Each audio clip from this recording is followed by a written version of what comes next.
नमस्कार दोस्तों, मेरा नाम है सोनू। तो आज का हमारा जो टॉपिक है इसमें हम माइक्रोसॉफ्ट एक्सेल से रिलेटेड कुछ इंपॉर्टेंट क्वेश्चंस करने वाले हैं। चलिए शुरू करते हैं इस वीडियो को बिना ज़्यादा समय लिए। सबसे पहला प्रश्न आपसे पूछा गया है, एक्सेल 2010 में तैयार की गई फाइल का एक्सटेंशन नाम क्या होगा।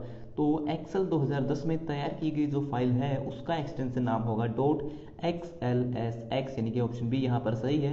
अगर वो जो एक्सटेंशन एक्सेल फाइल है वो MS एक्सेल 2007 से पुराने किसी वर्जन में तैयार की गई है, एक्सेल 2000 हो, एक्सेल 2004 हो, तो उनमें अगर तैयार की गई है तो उस फाइल का जो एक्सटेंशन नेम होगा वो होगा डॉट XLS, यानी कि 2007 से पुराने जितने वर्जन हैं उनमें एक्स नहीं आता है। इसके अलावा जो डॉट DOC है वो एक डॉक्यूमेंट फाइल होती है जो कि MS वर्ड में जो हम फाइल तैयार करते हैं उसका एक्सटेंशन नेम होता है। दूसरा प्रश्न है, MS एक्सेल में सेल्स को कैसे नामित किया जाता है। यानी कि माइक्रोसॉफ्ट एक्सेल के अंदर जो आपकी स्प्रेडशीट होती है उसमें क्या होता है, बहुत सारे सेल होते हैं और उन सेल की अलग अलग जो है लोकेशन होती है, उनका अलग अलग नाम होता है। तो प्रत्येक सेल की पहचान के लिए उसे एक नाम दिया जाता है और सेल का जो नाम है वो किस तरह से लिखा जाता है। तो प्रत्येक सेल को जो नाम दिया जाता है वो किस तरह से दिया जाता है, अल्फ़ाबेटिकली यानी कि अल्फ़ाबेट के माध्यम से, न्यूमेरिकली या फिर नंबर के माध्यम से। तो आप सभी जानते हैं कि जो आपके सेल होते हैं उनमें नंबर और अल्फ़ाबेट दोनों शामिल होते हैं। तो इस प्रश्न का जो सही उत्तर है वो है ऑप्शन सी,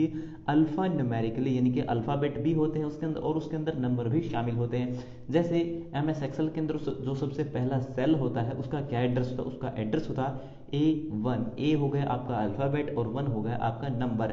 तो नंबर और अल्फ़ाबेट दोनों से मिलकर के आपका कोई भी सेल बनता है। तीसरा प्रश्न है, MS एक्सेल को किस अन्य नाम से भी जाना जाता है। तो MS एक्सेल का दूसरा नाम क्या है। तो MS एक्सेल को हम स्प्रेडशीट प्रोग्राम के नाम से भी जानते हैं क्योंकि इसके अंदर जो पेज मिलते हैं हमें वो स्प्रेडशीट होती हैं। ठीक इसी तरह जो आपका MS वर्ड होता है उसे हम वर्ड प्रोसेसिंग प्रोग्राम बोलते हैं। चौथा प्रश्न है, वर्कशीट के प्रथम सेल की सेल एड्रेस क्या होती है। मैंने अभी आपको बताया था कि आपकी जो वर्कशीट होती है उसके अंदर जो सबसे पहला सेल होता है उसका क्या एड्रेस होता है, उसका एड्रेस होता है A1। यानी कि यहाँ पर आप देख सकते हैं इसमें अल्फ़ाबेट और नंबर, यानी कि ये एक अल्फ़ा न्यूमेरिक क्या है, सेल एड्रेस है। पांचवा प्रश्न है, एक्सेल में वर्कशीट के समूह को क्या कहा जाता है। यानी कि MS एक्सेल के अंदर आप सभी जानते हैं कि बहुत सारे सेल मिलकर के क्या बनाते हैं, एक वर्कशीट बनाते हैं। और वर्कशीट यानी कि 1 2 3 जितनी भी वर्कशीट होती है उसके अंदर वो सारी मिलकर के क्या बनाती है, एक वर्कबुक का निर्माण करती हैं। तो इस प्रश्न का सही उत्तर है ऑप्शन डी, वर्कशीटों का जो समूह होता है उसे हम वर्कबुक कहते हैं। छठा प्रश्न है, MS एक्सेल में फार्मूला हमेशा डैश से प्रारंभ होता है। यानी कि MS एक्सेल के अंदर जब भी हम कोई फार्मूला लिखते हैं तो उससे पहले एक स्पेशल सिंबल का इस्तेमाल करते हैं जिसे हम इक्वल कहते हैं। इक्वल का निशान लगा करके हम कोई भी फार्मूला लिख सकते हैं। सातवां प्रश्न है, किसी पंक्ति तथा कॉलम के प्रतिच्छेदन इंटरसेक्शन को क्या कहते हैं। यहाँ पर मैं आपको बता देता हूँ, पंक्ति का मतलब होता है आपका रो और कॉलम का मतलब होता है आपका जो वर्टिकल कॉलम होता है। तो यहाँ पे पूछा गया है, रो और कॉलम जब इंटरसेक्शन यानी कि एक दूसरे को क्रॉस करते हैं तो क्या बनाते हैं, तो वो एक सेल का निर्माण करते हैं। तो इस प्रश्न का सही उत्तर है ऑप्शन सी। अगर आप किसी कॉम्पिटिटिव एग्जाम की तैयारी कर रहे हैं और आपको अभी तक जो है कंप्यूटर की बेस्ट हिंदी MCQ ई बुक नहीं मिली है, तो आज की इस वीडियो में हम आपके लिए लेके आए हैं एक ऐसी ई बुक जिसको पढ़ने के बाद आप अपने एग्जाम में आने वाले कंप्यूटर के सभी हिंदी क्वेश्चन को आसानी से सोल्व कर पाओगे। ये ई बुक कवर करती है SSC, railway, bank, DRDO, CCC, ITI copper training officer, Tata entry operator और अन्य सभी जनरल कॉम्पिटिटिव एग्जाम्स को जहां पर भी कंप्यूटर के हिंदी क्वेश्चन पूछे जाते हैं। इसमें आपको मिलते हैं 2000 प्लस क्वेश्चन जो कि पुराने कॉम्पिटिटिव एग्जाम्स के क्वेश्चन पेपर से लिए गए हैं। इसमें सभी प्रश्नों को टॉपिक वाइज दिया गया है। पूरे इंटरनेट पर किसी भी बुक में आपको एक साथ इतने सारे टॉपिक देखने को नहीं मिलेंगे। इस ई बुक से आप कम समय में अच्छी तैयारी भी कर सकते हो। तो देर किस बात की है, अभी जाइए इस वीडियो के डिस्क्रिप्शन में और पाइए इस ई बुक को बहुत ही अफोर्डेबल प्राइस में। आठवां प्रश्न है, एक्सेल एप्लीकेशन विंडो में सबसे ऊपर क्या होता है। तो एक्सेल एप्लीकेशन हो, MS वर्ड हो, पावर पॉइंट हो, तो कुछ भी हो, तो उस विंडो के अंदर, उस सॉफ्टवेयर विंडो के अंदर जब आप जाते हैं तो सबसे ऊपर जो आपको लाइन पट्टी दिखाई देती है वहां पर उस फाइल का नाम लिखा होता है जिसे हम टाइटल बार कहते हैं। तो इस प्रश्न का सही उत्तर है ऑप्शन ए। और टाइटल बार के नीचे जो दूसरी लाइन होती है उसे हम मेन्यू बार बोलते हैं जिसमें आपके उस प्रोग्राम से रिलेटेड बहुत सारे फंक्शन या फिर ऑप्शन देखने को मिलते हैं। नौवां प्रश्न है, MS एक्सेल की वर्कबुक या फाइल का एक्सटेंशन नाम क्या होता है। जब भी हम MS एक्सेल के अंदर कोई भी वर्कबुक या फाइल सेव करते हैं तो उस फाइल का जो एक्सटेंशन नाम होता है वो या तो .xls हो सकता है या फिर .xlsx हो सकता है। अगर वो XLS है तो वो 2007 से पुराना वर्जन है, अगर वो .xlsx है तो वो 2007 से आगे का कोई वर्जन है। 10वां प्रश्न है MS एक्सेल एप्लीकेशन विंडो की निचली पट्टिका क्या कहलाती है। जब भी हम MS एक्सेल प्रोग्राम को ओपन करते हैं तो प्रोग्राम को ओपन करने के बाद सबसे नीचे जो लाइन दिखाई देती है MS एक्सेल के अंदर, वह लाइन क्या कहलाती है। तो वह जो लाइन होती है वह हमारी स्टेटस बार कहलाती है।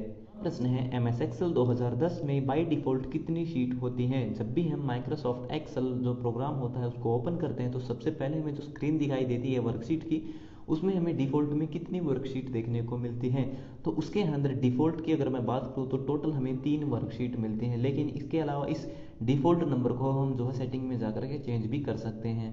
12वां प्रश्न है MS एक्सेल में गो टू डायलॉग बॉक्स को ओपन करने के लिए कौन सा फंक्शन यूज होता है। यानी कि अगर हमें अपने MS एक्सेल के अंदर go to dialog box open करना है, यानी कि हमें किसी पर्टिकुलर सेल पर जाना है, तो उसके लिए हम जो गो टू डायलॉग बॉक्स को ओपन करते हैं। तो गो टू डायलॉग बॉक्स को ओपन करने की शॉर्टकट की क्या होती है। तो उसके लिए हम जो है F5 शॉर्टकट की का इस्तेमाल करते हैं। तो F5 अगर MS एक्सेल से बाहर हम यूज़ करते हैं अपनी विंडो स्क्रीन पर डेस्कटॉप पर, तो ये रिफ्रेश का काम करता है। ठीक इसी तरह अगर हम इसका इस्तेमाल जो है MS एक्सेल के अंदर करते हैं तो वहाँ पर ये जो है गो टू डायलॉग बॉक्स को ओपन करता है।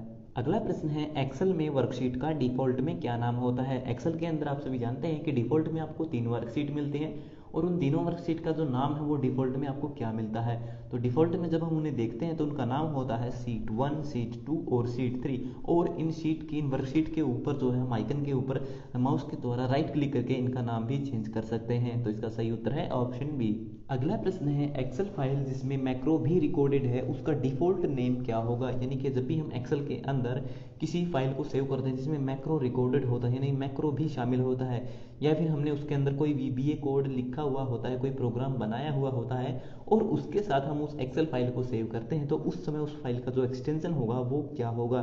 तो जब भी हम जो है मैक्रो के साथ में किसी फाइल को सेव करते हैं तो उसका एक्सटेंशन नेम होता है .xlsm, यानी कि एक्सेल तो है और साथ में m यानी कि उसके अंदर मैक्रो भी शामिल है। अगर बिना मैक्रो को रिकॉर्ड करते हैं तो वो क्या होगा, .xls होगा या फिर .xlsx होगा। अगला प्रश्न है वह कौन सा फंक्शन होता है जो रो के डेटा को कॉलम में और कॉलम के डेटा को रो में बदलने का या फिर दिखाने का काम करता है।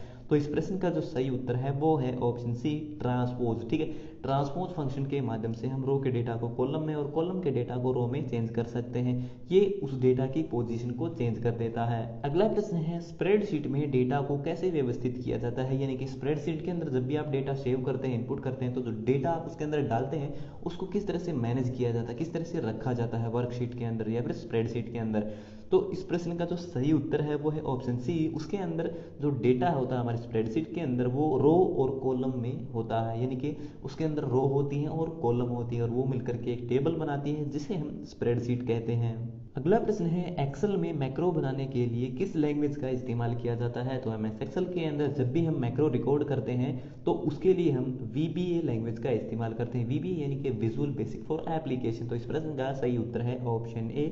और C++ के अंदर जो आपका पूरा एक्सेल है और वर्ड है, पावर पॉइंट है, यानी कि पूरा जो आपका MS ऑफिस है वो सारा C++ लैंग्वेज में बना हुआ है। तो ये हो गई हमारे आज के सभी प्रश्न कंप्लीट। सो वीडियो देखने के लिए धन्यवाद। अगर आपका कोई सवाल है तो आप कमेंट बॉक्स में लिख करके पूछ सकते हैं। तो मिलते हैं हमारी अगली वीडियो में, तब तक के लिए नमस्कार।